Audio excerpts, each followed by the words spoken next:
Alors, un ostréiculteur affirme que 60% de ses huîtres ont une masse supérieure à 91 grammes. Un restaurateur voudrait vérifier l'affirmation avant de lui acheter une grande quantité d'huîtres. Il achète donc 10 douzaines d'huîtres qu'on considérera comme un échantillon de 120 huîtres tirées au hasard. Sa production est suffisamment importante pour qu'on l'assimile à un tirage avec remise. Il constate que 65 de ces huîtres ont une masse supérieure à 91 grammes. Soit F, la variable aléatoire qui à tout échantillon de 120 huîtres associe la fréquence de celles qui ont une masse supérieure à 91 grammes, après avoir vérifié les conditions d'application, donner un intervalle de fluctuation asymptotique au seuil de 95% de la variable aléatoire grand F. Donc la première chose quand vous voulez construire un intervalle de fluctuation, c'est déjà de repérer le petit n et le petit p. Donc le petit n, c'est la taille de notre échantillon, donc là 120 pour les 120 huîtres. Et puis ensuite, le petit p. Alors le petit p, ça va être la proportion théorique, la proportion qu'on veut vérifier. Donc là, ici, ce sont les 60% et donc la proportion, ce sera 0,6. Alors je vous rappelle les trois conditions d'application. Il faut que n soit supérieur à 30, là il est égal à 120, donc pas de problème. Ensuite, il faut que n fois p, qui fait ici 65, soit supérieur à 5. C'est bien le cas. Et que n fois 1 moins p, soit supérieur à 5 également. Ici, ça fait 55, donc pas de problème. Donc, du coup, l'intervalle qu'on a vu dans le cours est donc un intervalle de fluctuation asymptotique au seuil de 95% de la variable aléatoire grand F. Donc, j'applique les formules. Donc, P moins 1,96 fois racine de P fois 1 moins P, ici ça fait 0,4, divisé par racine de n. Et puis, la deuxième borne, c'est la même. À la place du moins, je change juste en plus. Donc, je calcule ça, ça nous fait 0,453 et 0,631. Donc, à peu près. Maintenant, que peut penser le restaurateur de l'affirmation de l'ostréiculteur? Parce que c'est vrai que sur 128, quand il y en a seulement 65 qui ont une masse supérieure à 91 grammes, donc ça nous fait une fréquence d'huîtres supérieure à 91 grammes qui vaut donc 65 sur 120, hein, les huîtres qui sont supérieures, qui ont une masse supérieure à 91 grammes divisé par le nombre total d'huîtres dans l'échantillon, ce qui fait environ 0,54. Donc ce 0,54 est bien dans notre intervalle, donc ce qu'on peut penser de l'affirmation, c'est qu'a priori, elle semble vraie avec une certitude de 95%.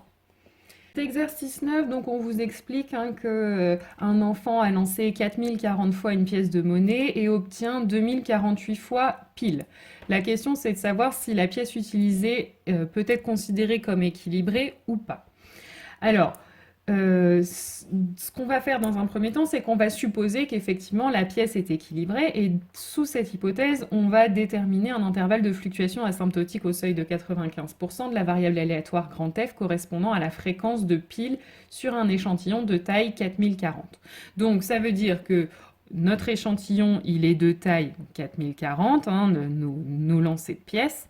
Et puis la proportion petit p théorique, celle qu'on veut vérifier, c'est celle de l'hypothèse, la pièce est bien équilibrée. Dans le cas où la pièce est bien équilibrée, la probabilité d'un pile, ce sera 0,5. Donc là, la proportion qu'on va essayer de vérifier, c'est qu'on tombe bien la moitié du temps sur un pile.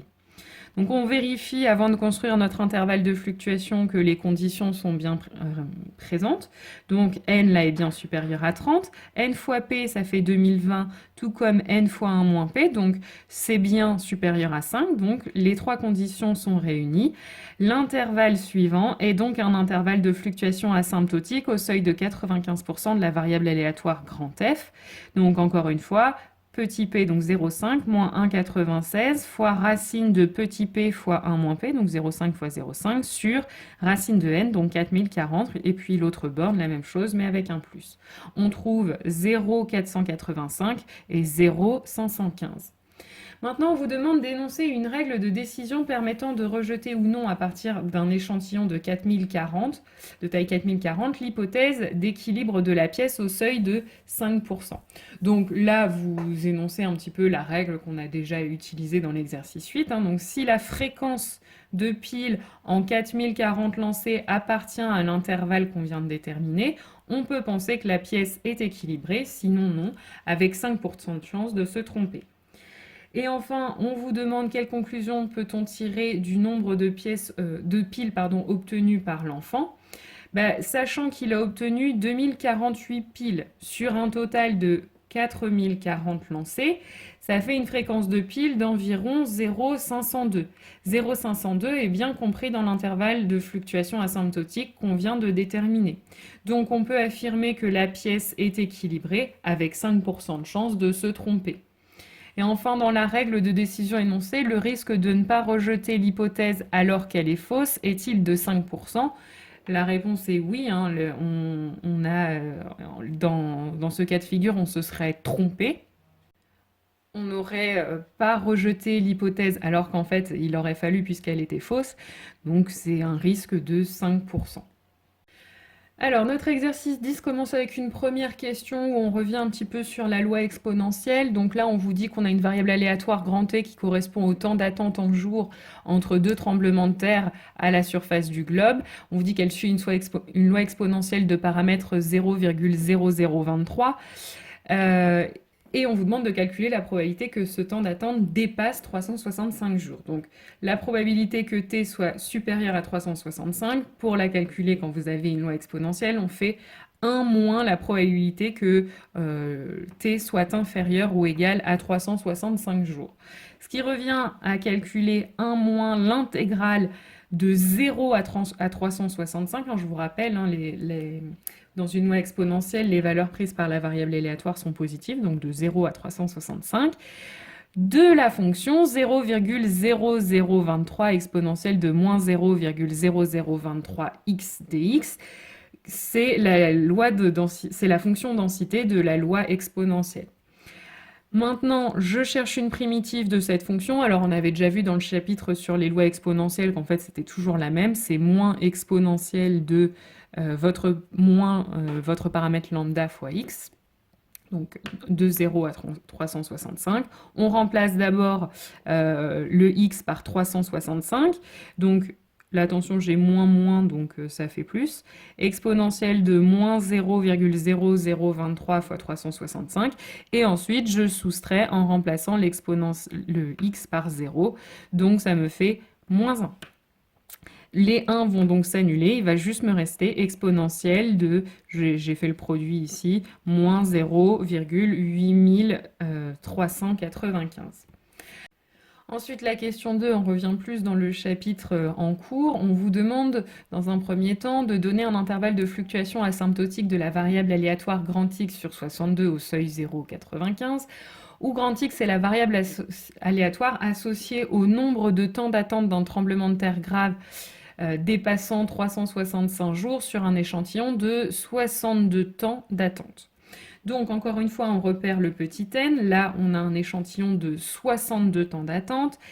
Et on va vouloir vérifier la proportion qu'on vous annonce au début de la question, qui est une proportion de temps d'attente dépassant 365 jours entre deux tremblements de terre consécutifs graves de 0,43. Donc ça va être notre petit p. Maintenant, on vérifie les conditions. Donc n est bien supérieur à 30, n fois p fait 26,66, c'est bien plus grand que 5, et n fois 1 moins p est égal à 35,34, c'est bien supérieur à 5. Donc l'intervalle suivant est donc un intervalle de fluctuation asymptotique au seuil de 95% de la variable aléatoire x sur 62. Donc on le construit. 0,43 moins 1,96 fois racine carrée de 0,43 fois 0,57 sur racine carrée de 62. Et l'autre borne, pareil, avec un plus. Ça fait environ 0,307, 0,553. Maintenant, on vous demande d'énoncer la règle de décision permettant de rejeter ou non l'hypothèse P égale 0,43 au seuil de décision 5% à partir d'un échantillon de taille 62. Donc là, c'est comme on l'a fait dans l'exercice précédent. Si la fréquence de temps d'attente appartient à un intervalle qu'on vient de construire, on accepte l'hypothèse avec un risque d'erreur de 5%. Sinon, on la rejette. Et donc, on vous demande enfin d'appliquer cette fameuse règle de décision pour que vous puissiez nous dire ce qu'on peut décider.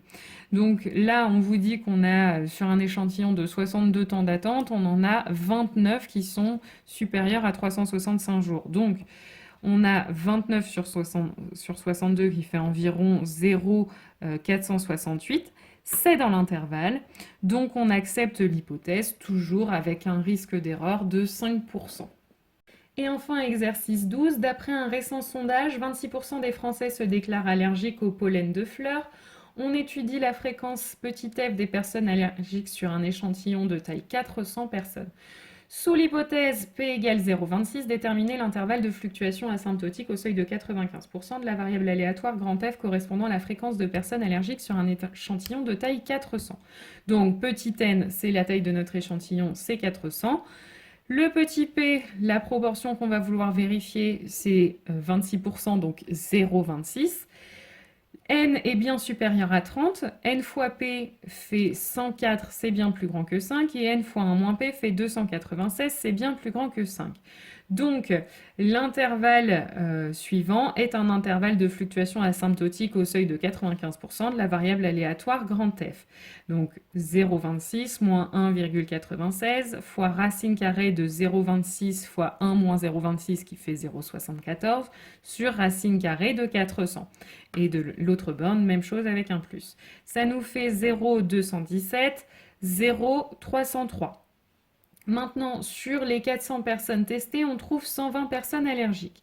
Au seuil de décision 5%, peut-on considérer que l'échantillon observé présente un nombre anormal de personnes allergiques? Donc là, j'ai 120 personnes qui sont allergiques sur 400, ça fait une fréquence de 0,3.